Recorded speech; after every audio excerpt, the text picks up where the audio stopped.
I think I started around 2005-ish, working with Habitat through another nonprofit that I was involved in. Smart Shop. I don't know if any of you were familiar with it. Was a metalworking school nonprofit organization that was on the north side, um, and we did some work with Habitat.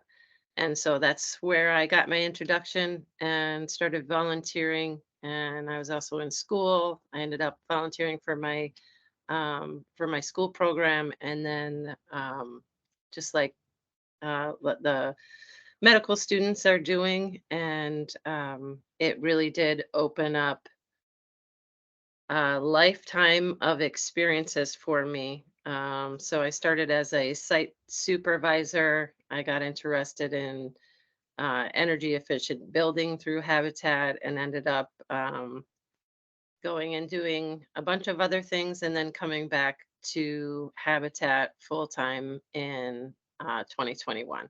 So I currently am the outreach program coordinator. So I work in volunteering, among other things, development stuff, and just general community engagement. I'm pretty new to that position. For the last 2 years, I was the restore manager. So that is where I came into contact with personally with the students from last term. Was at the restore, and just absolutely had a great experience with them. Their conscientiousness, their willingness to learn, their just overall wonderful attitudes and abilities, attention to detail. And I've been speaking with uh, various members, Tanya, Dr. Dixon, about the engagement and discovery course. I'm really glad to learn more about what exactly we're all trying to accomplish here so that I can help provide some depth to those experiences for the students. So what I wanted to talk to you all about today is just an overview of our organization, just to put some information out there. There's a lot of misconceptions about what we do and how we do it, and so I'm always looking for opportunities to make some things clear. Where many times, I think happens to many of us, so busy working on it that we don't educate as much as we can about tell the stories of our organization. So I'm just going to give you the basics of Habitat here, and I am going to split my screen off here so I can have my notes in lieu of having a presentation that you can see. um, Actually, Rachel, your presentation is up and showing, so oh, it's showing right now. yes, Oh, it is. cool. Okay, great. Just as a weird, awkward window. All right, that's what we're going to have to take for today. All right. Um, so I start with our vision. It's a humongous vision, a world where everyone has a decent place to live. We are an international organization. This work is going on across the country and across the world. And so every time that a family is lifted up with the help of their community, we get closer to that vision. Um, and our mission is to bring people together to build homes, communities, and hope. Um, so this is our 40th anniversary in 2023. We've been around since 1983. We were an early adopter of the Habitat model. Um, and so our affiliate has, um, this is the barest of numbers that, we've built. Partnered with more than 200 families is of extremely low number, because I think that I'm sorry, I didn't write this presentation, I just edited it. But there's 221 houses in Kalamazoo County. We also work in Plainwell and Otsego, because there's not habitat in Allegan County. So we kind of have it split up. But that's over 200 houses built, and then with our repair program, our critical repair program, which I think is one of the best things that we do, um, most helpful for the needs of people. That's many, many more people impacted, and just a lot of work with different organizations. So those are sort of the barest of numbers. We also have a sister habitat that's in Nicaragua.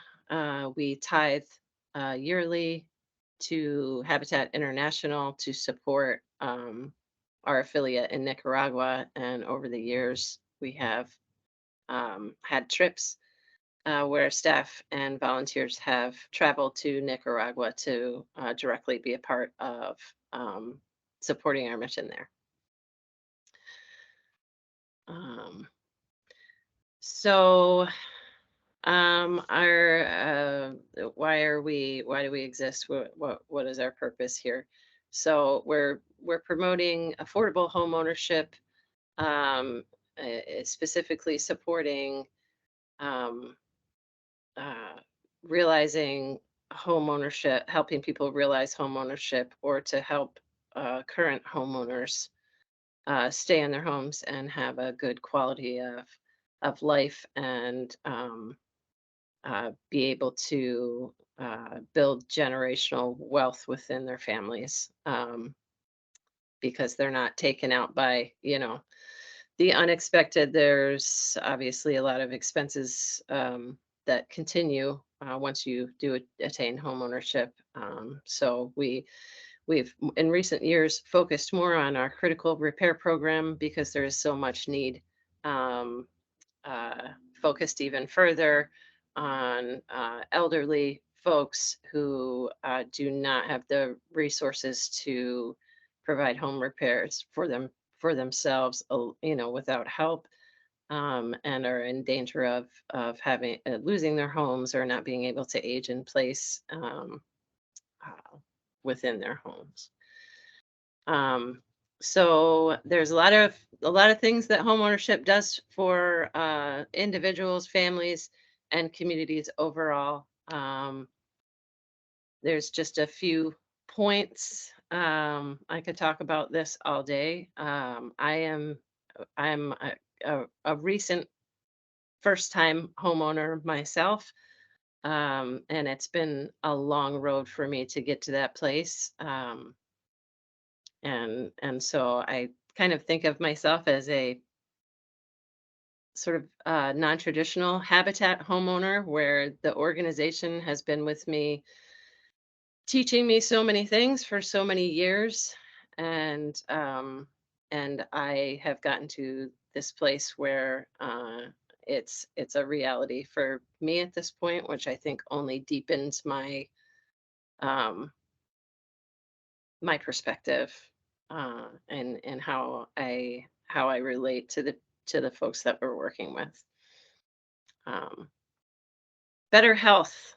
This is something that, since having some conversations leading up to this, I've really been keeping this top of mind of how all of I mean, of course, we are constantly dealing with lead, with mold, with air quality, with water quality, and other issues that come up, but I've been opening my mind to sort of just how integrated health and housing is, and trying to educate myself further about that so we can carry that forward in the work and really keep that top of mind. And I hope that the students, to involve the students in helping us get our brains around that and figure out ways that we can further promote health through housing. Um,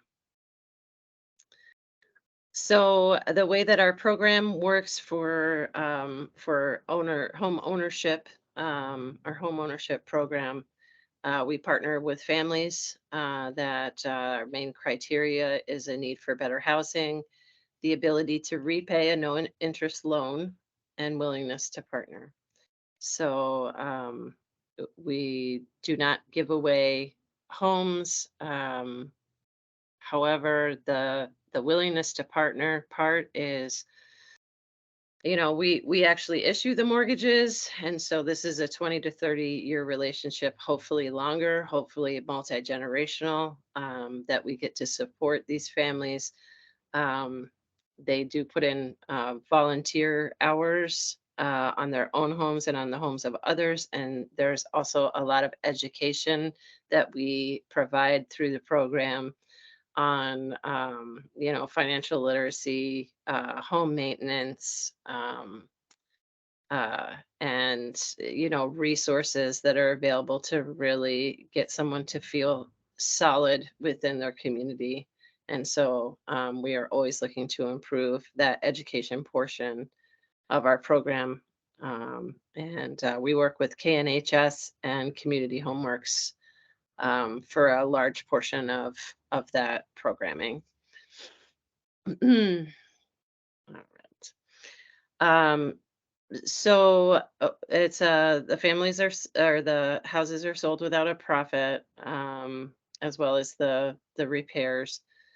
We will not sell a house to someone where the mortgage is more than a third of their income, no matter how much it cost us. That's on us to make up that difference through donations and grants.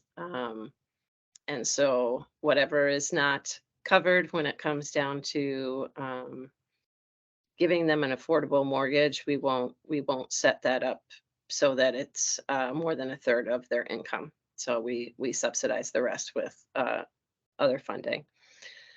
Um, the home repair program is really remarkable. We used to we used to give out the same type of no interest loan for home repairs, and we're talking about new roofs, major critical home repairs, very expensive. We used to loan the funds. Uh, we've now opened that program up to be very accessible, and now there's a copayment that is maxed out at $500, whether we spend 10 or $25,000 on the house. Um, if they fall within, and it's a pretty broad income range, it doesn't cut out those people that are stuck, in that tax bracket where all of a sudden they're paying a ton of taxes and they really have less money than before they jumped the tax bracket. We tried to include those folks in there because there's a big need in that income level. um, and still, so we broadened our range with that and tried to make it more accessible. We do program applications once a year, um, around the first of the year. So both our home ownership program and our critical repair program applications will be available around the first of the year. And then we would go through our selection process and qualification process. And those projects would be the ones that we would break ground on next summer in 2024. I think I already went through all that. Typical habitat home is approximately 1,000 square feet. It can really vary, though. Certainly not less than 1,000 square feet, but it can be larger. We do go based on family size, of course. So 1,000 square feet is definitely not enough for some families, and we do adjust to that as we're accepting people into the programs. A really important part of our homes is their energy efficiency, our use of materials, our use of non-toxic components in the homes for air quality, and setting people up with really efficient systems that are going to save them money over the long run, in lowering their bills and just adding to the overall comfort and functionality of the home, so that they can concentrate on the important things, their families, and and and having a full life that's manageable. Um, all right, there's an example of a home that was recently built. Um, we do allow a lot of choice within the homes. The homeowners get to choose, according to their preferences, different components of the home. Um, but it's not, usually it's a one-story dwelling. We also build to have, to accommodate for aging in place, for universal design, so that anyone that needs to get in or out of the house at any point in their owning that home is able to do so, as barrier free as possible. There's a group of volunteers. We love our volunteers. They make the whole thing happen, really. Um, and then just a little overview of what the students would be doing when they come to work with us. Although certainly this year we're going to be working on deepening those experiences for them. On the construction side of it, there's some examples of some tasks that they might be involved in, and it can be anything that helps us get that homeowner home.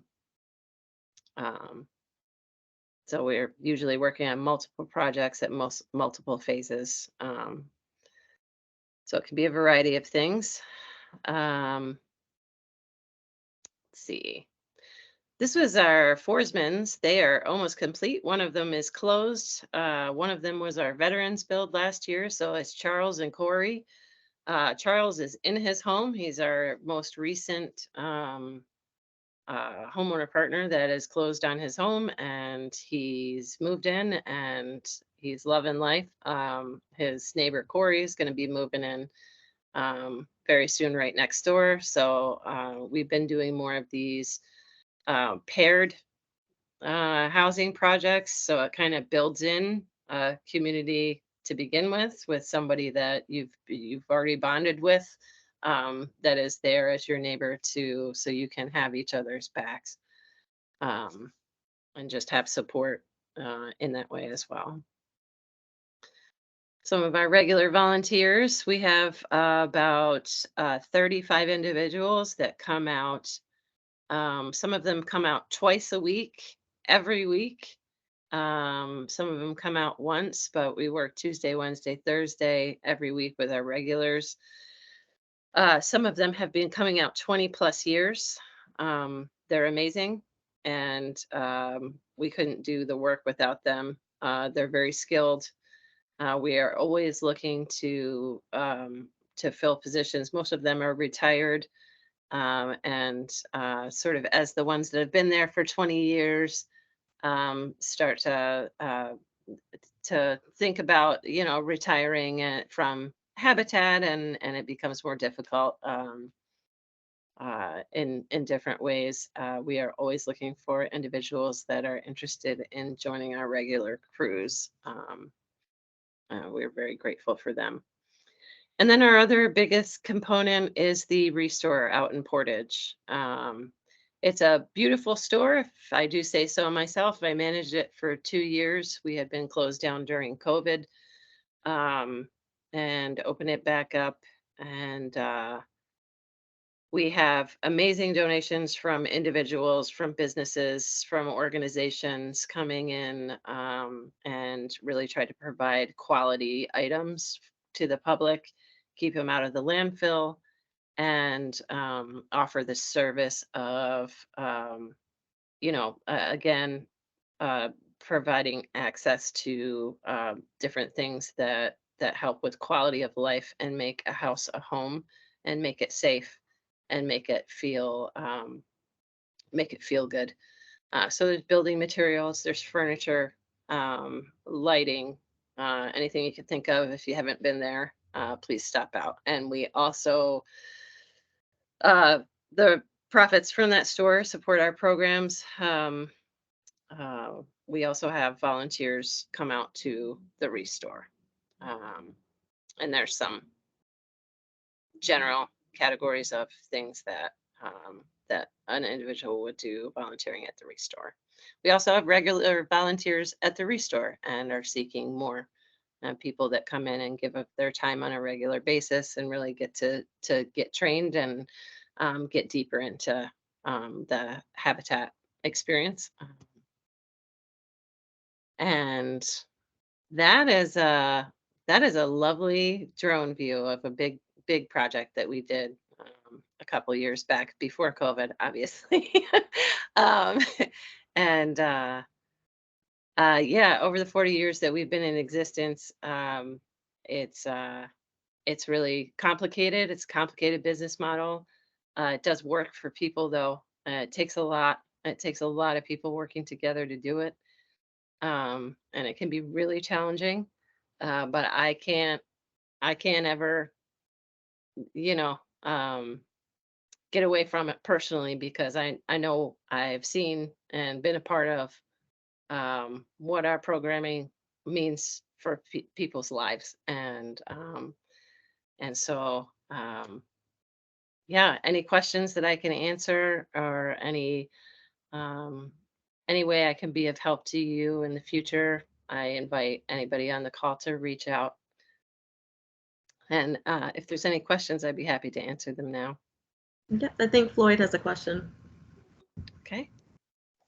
Yeah, good afternoon. I just wanted to know, how long is the application process? How long does it stay open? You said the first of the year. So what is the length of time that the receiving the applications stay open? The applications usually stay open for about 2 months.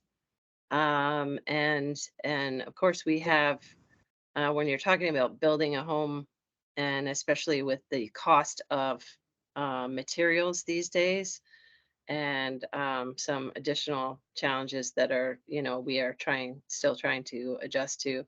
There really are only so many spots, right? There's only so many. We build 3 to 5 houses a year at this point. We used to build more houses than that, but where we're at right now, that's about the number. So we try to open it up for about 2 months and consider all the applications. And we have a committee that goes through and reviews all of those applications, um, and selects program partners based on that. Also, our critical home repair program that is able to accept a lot more participants. And so our goal for this year, we did um, 16 home repair projects, and then another 15 porch projects with our repair crew. So that was a lot more people that we could involve, and we're constantly looking for ways to expand that. Okay, perfect. Thank you. Yeah, any other questions for Rachel? Rachel, can you just go over a little bit of the how the employees here, how they can connect with you, what they need to do to, if they would like to join in on any of these activities? I know we already have our medical students out here helping in both the restore and the with the construction and repairs, but how can they as employees get involved? Yeah, absolutely. We do, right now we're pretty scaled back as we're at the end of some homes and about to break ground, like August, for some new projects. But right now we're doing groups of 6. I work with a lot of different organizations that come out in smaller groups to help us with our projects. So that's one way. Um, we also are always accepting of people wanting to get involved in committees or in the board. It's a really important component of, how things get done. We would So we have, always looking for board members that would add important perspectives to our decision making. And my contact information, I mean, you all can, besides volunteering, donating volunteering for our committees and board. Um, those are the main ways to get involved. And if there's, we are also truly open to ideas as we sort of have our midlife crisis here at 40 years, and really we're examining procedures, policies. There's a lot of adjustment going on, um, and uh, and we're here for it, and we're here for the ideas. So I can put my email address in the chat. Also, our website has a lot of information. You can connect to volunteering through our website, um, and yeah, those would be the main ways to get involved. Let me go ahead and put my email in the chat. That is great. So can you also put the website? It's so people will know just where the volunteer page is. And I believe it's just a quick application process. And then you will contact them once they sign up. Correct. Yeah. Okay. Perfect. Thank you, Rachel. That was great. If there's any other questions, feel free to reach out to me or to reach out to Rachel for any, if you want to do group volunteering for departments or individual, or bring in your, what's the age limit on volunteering? It's 16 and up, and a 16 to 16, 17-year-old would need to be accompanied. Okay. Okay. So if you want to bring your teens in, something a summer project to do, so feel free to reach out. And thank you, Rachel. Thank you, everyone.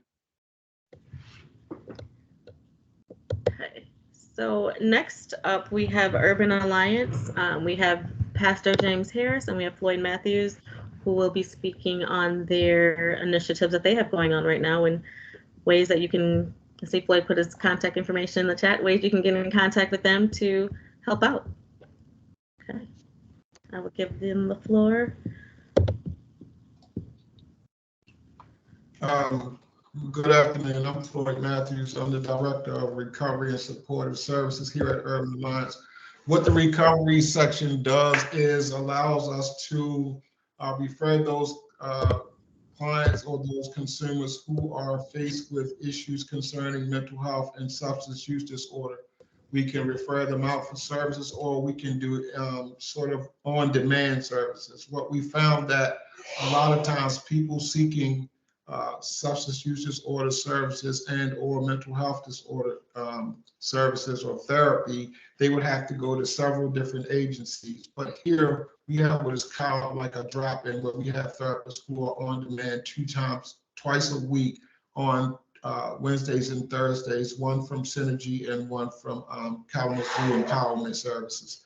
So that's kind of like what we can do. We don't worry a lot about insurance being paid, because we supplement for those who are uninsured until they're able to obtain insurance.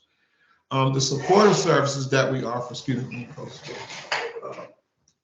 the supportive services that we offer are for those people who are in the community, most marginalized population, who need assistance with consumers' bills, maybe rent, housing vouchers, Section 8 vouchers and things of that nature. We help them to fill those vouchers out or fill those applications out.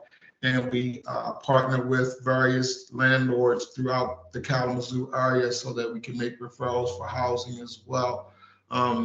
We also assist sometimes, mostly with those, help to assist remove those barriers that prevent people from being able to live a productive lifestyle or independent lifestyle.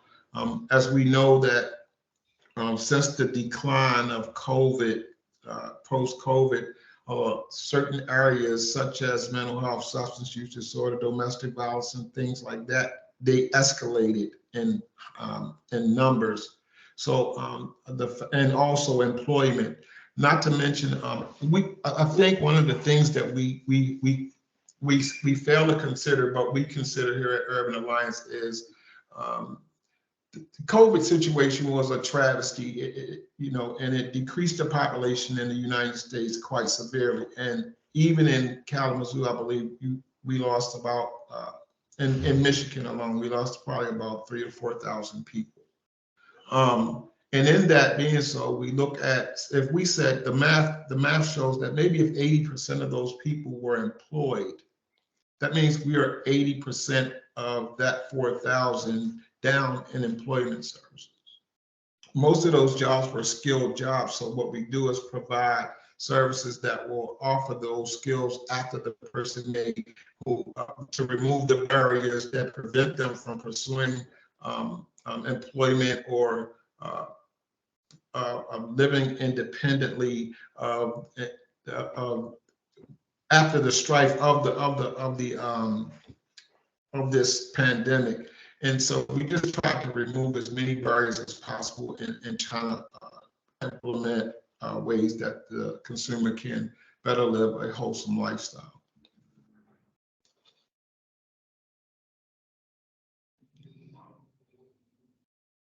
You muted, Pastor James. I am unmuted now. My name is James Harris, and I'm the outreach manager here at Urban Alliance.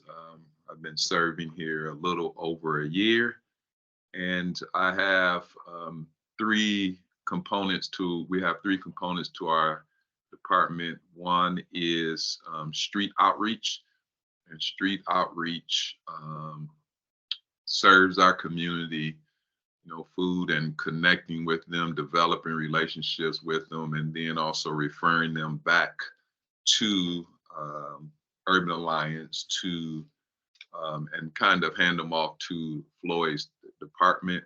And they meet with our community on Tuesday evenings at 6 and also Friday evenings at 6. So that's one component of what we call the connections department.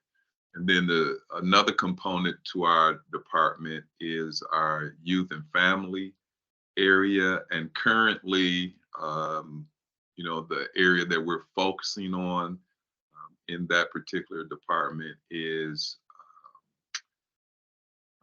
life camps that we have during the summer. And life camps are helping young people between the ages of 11 and 16 to change their narrative about gun usage.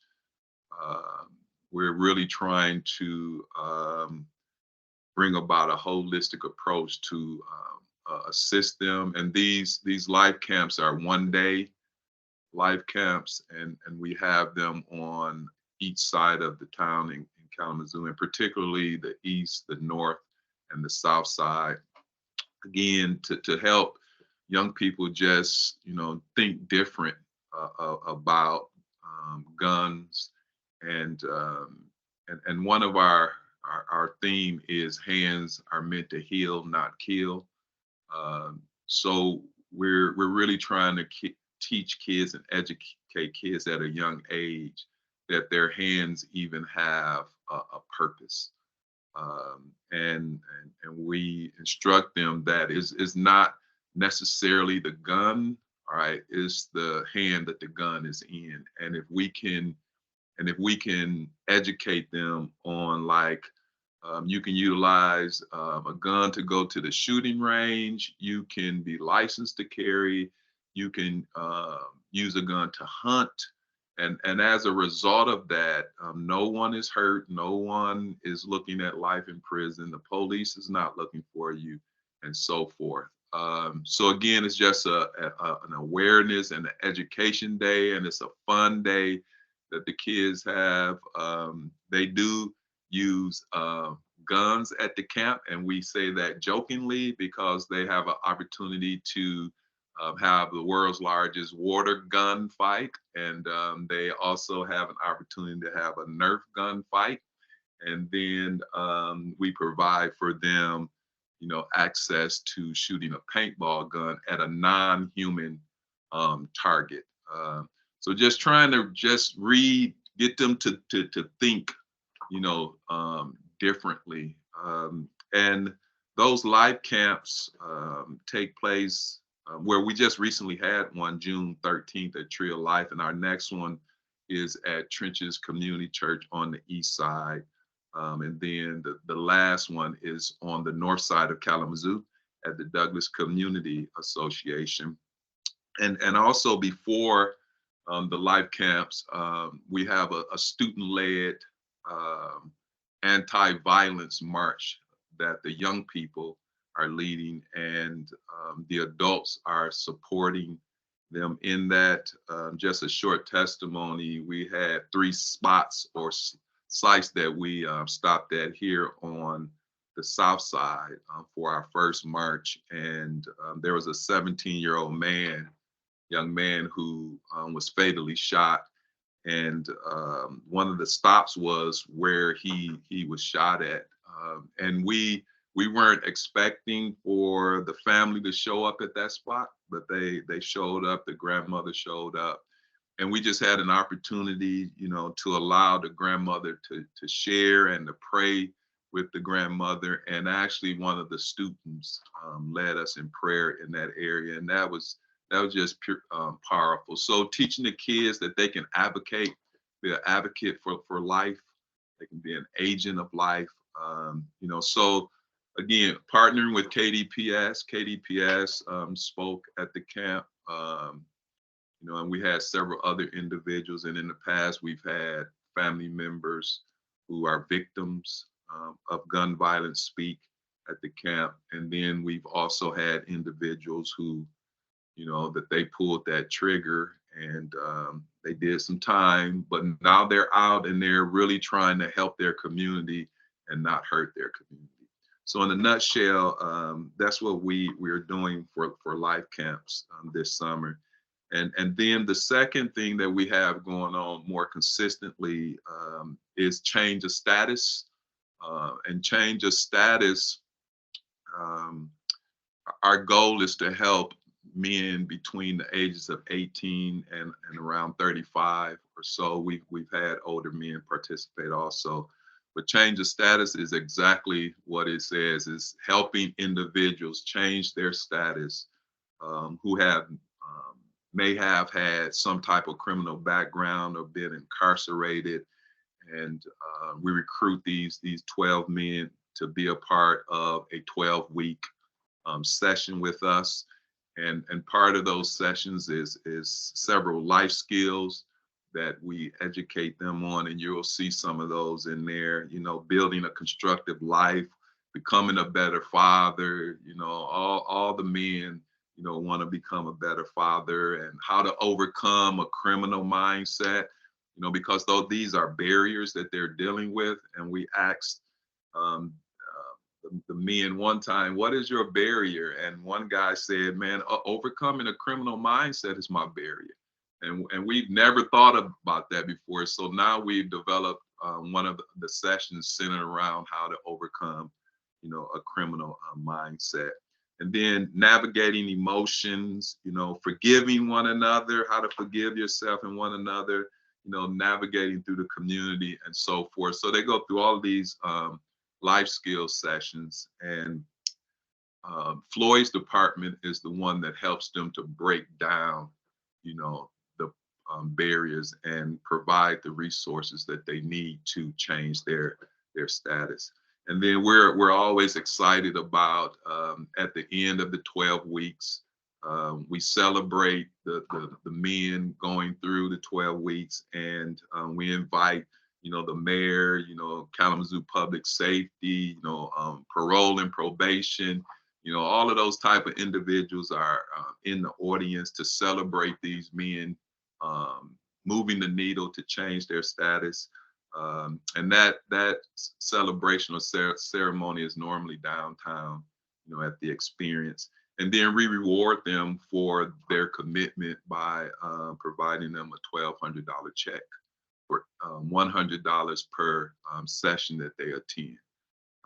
You know, so again, in a nutshell, that's change of status, and then that's also life camps and our street ministry programs that we have here at Urban Alliance. We also host we have partnerships with other organizations that contribute to referring those consumers to us for those barrier removals. We have the GVI Gun Violence Intervention Program, who's here as a partnership. We have Peace on Board, which is a part of a partnership. We have Dominica's Promise and Glow, which is a mentorship program for young girls between the ages of 11 and 18. We have Unique Unity, which is a dance group that meets here every Tuesday and Thursday for young girls, for like a dance team, and they perform throughout Michigan, actually, because they're getting ready to do something really big. So we have a lot of different avenues going on to support kids and families. So yeah. Okay, this is great. Yeah. Do we have any questions for Floyd or Pastor James? Okay. So can you share with everyone how they can get in contact with you or what they need to do to volunteer to become a part of either working with Floyd or working with you, James, or to attend and help to volunteer at any of the life camps going on this summer? Yeah, you're gonna keep going, Floyd. Well, I left the contact information in the chat for anybody who wants to reach out and talk to us. We are interested in working with WMed and some of their volunteers as well. We want to set up maybe like a brief health screening here and allow them to shadow some of the support workers to see the type of work that we do, understanding and getting a better grip or of dealing with or working with the marginalized population that are less fortunate, not able to afford to do some other things. So you can just reach out to me. The receptionist will patch you through to me. My extension is 105. I forgot to put that in there, but you can just call and just, we can talk and see how we can fit you in anywhere. Perfect. Yeah, it's a lot of work. They're doing a lot of great work, as you heard, with the gun prevention, which is really important in our community right now. So if you would like to take part in that, be a part of that program, please feel free to reach out. And James, the same for you. Just you put your contact in the chat, I believe. Yeah, just the email, and then if they are interested, we'll get back with them. With the life camp, our next one again is July 11th, but we have a volunteer orientation scheduled for July 6th at 6 p.m. In the evening. Okay. And then for change of status, we're always looking for individuals that can present within our classroom setting or our session to just help the guys, renew their minds about doing life.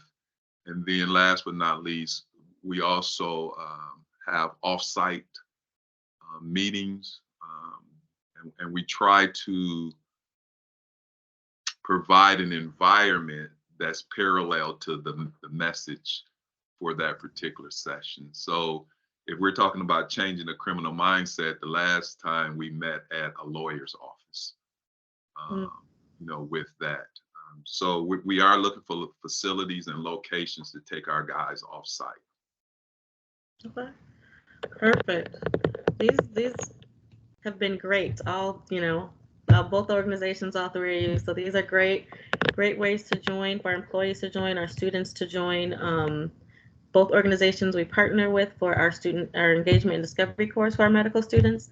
But they are, as you can see, they're open for more help. So feel free to sign up. We have our t-shirts. One thing to remember is in the Collegium, we have our WMed t-shirts, volunteer t-shirts. So if you do come out, make sure that you go and pick one of those up. And any other questions before we head off?